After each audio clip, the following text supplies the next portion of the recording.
Here on the YouTube land, Dan here from GeekCast Radio, doing another comic book Marvel Fresh Start review. This time I will be reviewing Amazing Spider-Man #1. And when going through these Fresh Start titles, I try to answer two key questions. Number one, is it any good? And number two, is it in fact a fresh start? And now this was, of all the Fresh Start titles, I think this one was probably the biggest change. I've said that a few times, but in the sense of, Dan Slott's been writing Spider-Man for over a decade now. Now we actually do have a new creative team. And I do wonder if the fact that we do have the Spectacular Spider-Man by Chip Zdarsky, if that takes a little bit away from that. Because, if this was Amazing Spider-Man and Slott was the only person who's really been on Spider-Man, maybe the change would even be more dramatic because finally we have a new voice for the character. But ultimately, the key is, how will they take this book? What direction will they go? How do you reimagine, or where will Nick Spencer and with art by Ryan Ottley, how will their interpretation, speak to a new age for the character of Spider-Man? And I will say, as a start, I think this was very promising. There's a lot about this that, Nick Spencer's sense of humor, Nick Spencer's ability to blend dramatic moments within the levity of a character like Peter Parker. His tendencies as a writer fits well with Spider-Man. Because Spider-Man's one of those characters, or Peter Parker, where he does make a lot of bad jokes that don't work particularly, not funny, ha, but they're right for the moment. I will say this issue has a lot going on, and there is a major return of a couple classic Marvel characters. One that I think particularly a lot of fans will be excited about, and it does seem that they are hinting at a possible major change for the world of Peter Parker, but time will tell if that's actually going to happen. Also, huge fans of Nick Spencer's run on Superior Foes of Spider-Man will be happy to see that Captain Boomerang, is playing a part in this. And we do get a huge idea of what the new status quo might be for Peter Parker. He's now living with his boss's son. And also, because they need the rent, Captain Boomerang. However, Peter knows it's Captain Boomerang, but no one else does, because he's trying to do some undercover operation of figuring things out. I don't know. It's a kind of convoluted reason to have him as a roommate, but fine, you can go with it. And we only get a little bit of it in this issue. I hope in upcoming issues it dives deeper, it gets more interaction. This issue does kind of go all over the place, but considering all the different directions and all the beats it hits, it actually is paced pretty well. And within all this, we kind of see Peter Parker and Spider-Man's life, where they're at, and as it often happens, their life seems to be, it goes from bad to worse. Here you have your classic, major action sequence with these alien bugs showing up, and at first I thought, oh, is this tying into Avengers, because they have those celestial bugs, and is that what this is as well? But because we see a lot of the Avengers here, including Thor and Captain America, it's kind of a hodgepodge of different characters. I feel like Ryan Ottley's like, I'm drawing a Marvel book after doing Invincible for all these years. What characters do I want to do? And he just kind of put them all in this one book. But I will say, Ottley's art is fantastic. It is, it has that over the top, cartoonish type of style that fits really well. The expressions on the faces are very dramatic, and it feels right for a character of like Spider-Man. It's a strong indication. There's a lot of great panels. I love this panel, for example, the great use of just extending out from the actual panel itself. I will say, I'm not going to spoil on this because it does give a huge indication about a certain character that shows up. The last panel of the first story, because there is an after credit story within this, because it is the first issue, it was going for an emotional beat that I think it wasn't there for me, because the face that was shown, it just looked like dead eyes. It just didn't have that expression that it was going for. If it did, it would have hit that beat a lot stronger for me. But there are also some other issues that I saw with this, where you see Kingpin, as we see here. He's trying to mess up the life of Spider-Man. And for those that don't know, in the Daredevil run, William Fisk is now the mayor of New York City, and now he's trying to go after Spider-Man. The way he's trying to do it is by actually like treating him nicely and congratulating him to try to make all the other villains jealous and hate Spider-Man. And we see that interaction where the villain, a lot of characters are like, oh great, Spider-Man's here. And I feel like that's, I don't know, I thought that was a weak explanation of why the heroes wouldn't be a fan of Spider-Man, or for them to be angry. Like, it seems very petty and beneath them, and also they would think they would see how transparent William Viss is going to be. Like, they would trust him.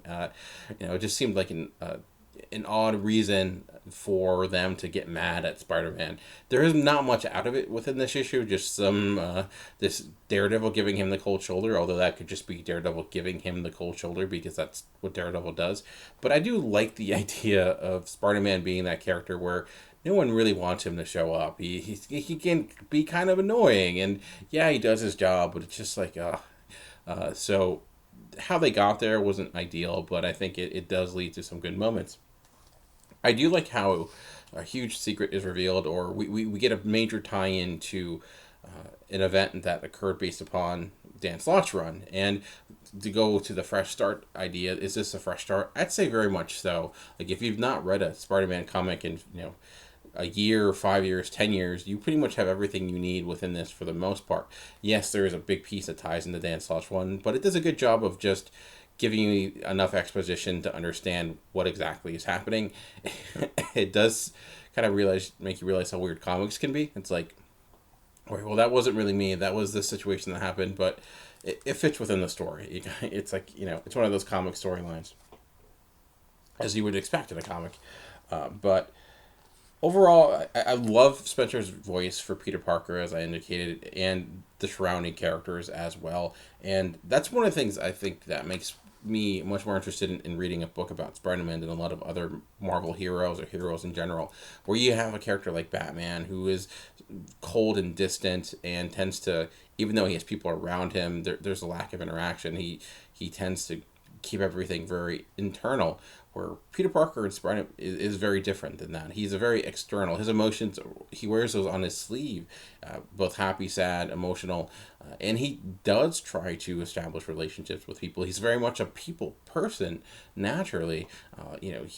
People tend to like Peter Parker for the most part. And it's because of that he tends to let them down. Like, if they hated him, didn't like him not living up to his responsibilities, keyword in his universe, wouldn't be as big of a deal. But there's something, Peter Parker is a likable person, and there's a great sequence within this. It's one of the more devastating sequences in a way, of Aunt May and Peter Parker going back and forth, and you kind of see like the struggles that Parker has, and it's a combination of Parker luck and him at times making the wrong choices, because you can look at what occurs to him as a thing out of his control, but because he has high standards for himself, even though he doesn't achieve it at times, he realizes, yeah, maybe this wasn't because of me. What's happening isn't based upon a mistake I made, but I could have done X, Y, and Z to make it better, and I didn't.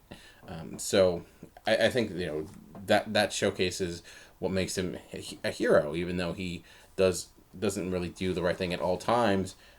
He's aware of it, and he owns up to his own mistakes.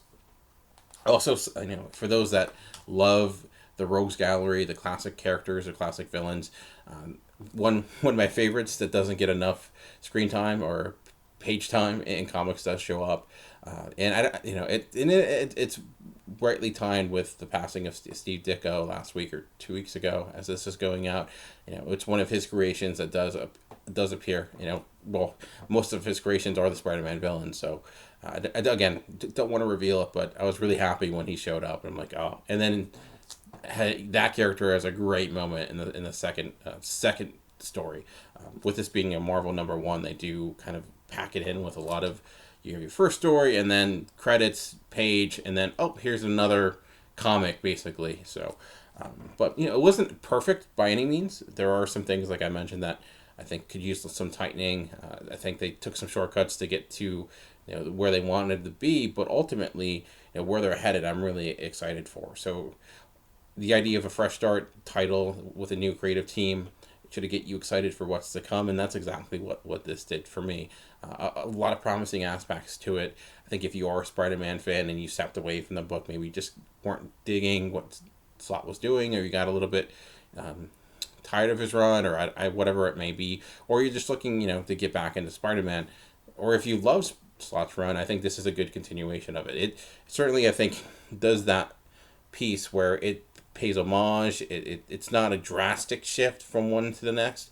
I mean, they're both writing in the voice of Spider-Man, but it does feel like a new fresh start has begun to take their logo or take their mantra, and it does feel like this, right, and a lot of that I think is Ryan Ottley. I think he brings a lot to this book.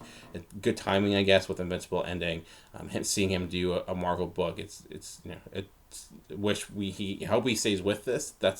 I do wonder if it will impact it with him leaving, as it often is the case with Marvel books, or really any current Marvel or DC book. Usually you get an artist for the first 5-6 issues at the most, and then someone new comes in.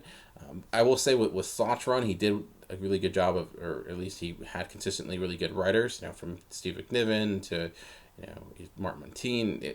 Basically, Spider-Man's on a book you want to put your C-level talent when it comes to art. Hopefully that will be the case as this moves forward, and I'm really looking forward to seeing Ryan Ottley do some more Spider-Man covers, or some more work for Marvel. And if you're not even digging like Chip Zdarsky run, which I've gone back and forth with, I think, again, check this out. It's been really solid, a good start. If you hated Nick Spencer's work on Secret Empire, like many did, this to me you could see where Nick Spencer wanted to go with Secret Empire, but it just never really got there. This fits his sensibilities a lot more. What he does well fits the character of Spider-Man much more than it did with the story like Secret Empire. So some people may never forgive him for that story.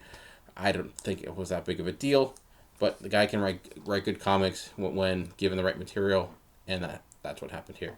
All right, well, I'll stop rambling. If you want to hear more of my rambling, you can check out my podcast, Comic Concierge. Go to GeekCast Radio. I see tons of stuff there. But check me on Twitter. I'm at Movie Revolt. And go to GeekCast Radio, nerdly.co.uk, and see all my stuff at those two websites. Ultimately, though, the key is that comics are for everyone. The key is finding the right one. Until next time, thanks for watching.